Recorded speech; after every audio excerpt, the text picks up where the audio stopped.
بسم اللہ الرحمن الرحیم۔ السلام علیکم۔ میں محمد فرقان۔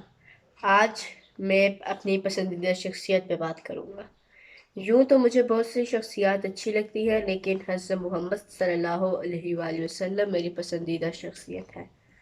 آپ 571 میں مکہ مکرمہ میں قریش کے قبیلے میں حضرت عبداللہ اور حضرت آمنہ کے گھر پیدا ہوئے۔ آپ کے والد آپ کی پیدائش سے قبل ہی پہلے فوت ہو گئے۔ جب آپ کی 6 سال کی عمر ہوئی تو آپ کی والدہ کا بھی انتقال ہو گیا۔ 8 سال کی عمر میں جب آپ کے دادا عبد المطلب بھی وفات پا گئے تو آپ کے چچا ابو طالب نے آپ کی کفالت کی ذمہ داری سنبھالی۔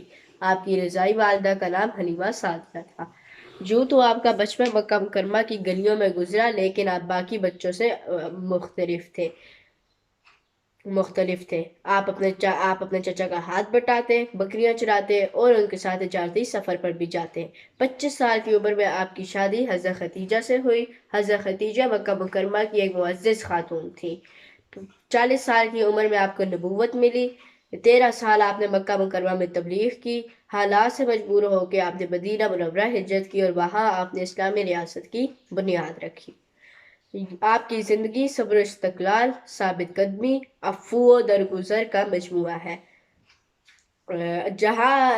مدینہ میں جہاں آپ مسجد کے امام تھے، وہیں آپ میدان جنگ میں سپہ سالار اور مدینہ کے حکمران تھے۔ آپ اللہ تعالیٰ کے آخری نبی اور رسول ہیں۔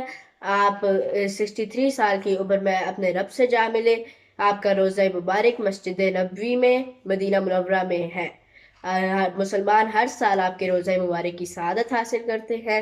میری پسندیدہ شخصیت سب کی پسندیدہ شخصیت ہے۔